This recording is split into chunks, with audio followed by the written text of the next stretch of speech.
দেখো এখানে একটি বীজগণিতের অঙ্কের মান নির্ণয় দেখাচ্ছে।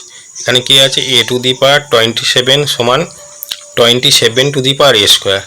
এই রকমের অঙ্কগুলো একটু টিপিক্যাল অঙ্ক, অলিম্পিয়াড ম্যাথে পড়ে, এছাড়াও কম্পিটিশন এক্সামে পড়তে পারে। দেখো কি করছি, এখানে a টু দি পাওয়ার 27 আছে, তাকে 1/27 দিয়ে গুণ করে দিচ্ছি। তো একদিকে করলে আমাকে অন্যদিকেও করতে হবে, একদিকেও 1/27 দিয়ে গুণ করছি।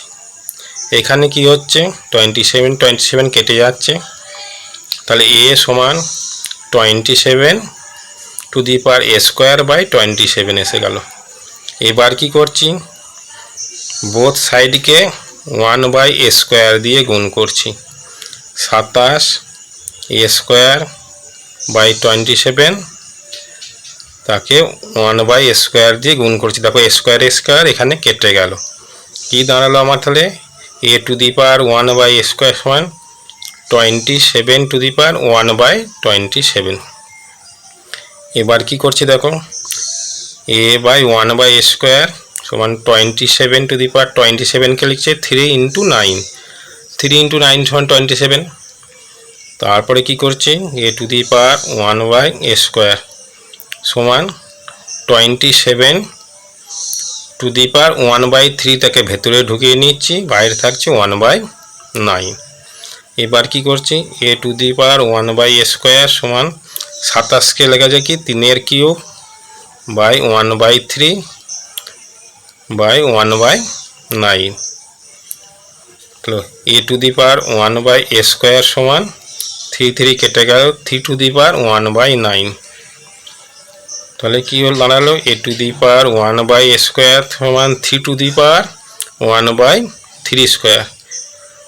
এবার বোথ সাইড যদি কম্পেয়ার করি, কম্পেয়ার বাই বোথ সাইড, কি দাঁড়াচ্ছে, a = 3, তাহলে a এর মান 3 বেরিয়ে গেল। এবার দেখো এটাকে আমি ভেরিফাই করব, ভেরিফাই করে ফেলি। দেখো লেফট হ্যান্ড সাইডে কি আছে আমার, a টু দি পাওয়ার 27, আমার a এর মান কত বেরিয়েছে 3 টু দি পাওয়ার 27। আর রাইট হ্যান্ড সাইডে কি আছে,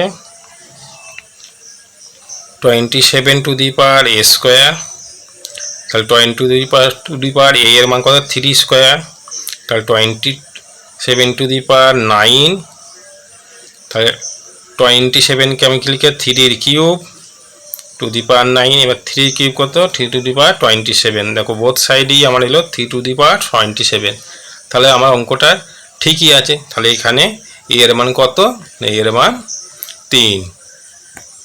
আশা করি ভিডিওটি ভালো লাগবে। যদি ভালো লেগে থাকে আর এই ধরনের অঙ্ক তোমরা যদি শিখতে চাও, অবশ্যই চ্যানেলটিকে সাবস্ক্রাইব করে দেবে।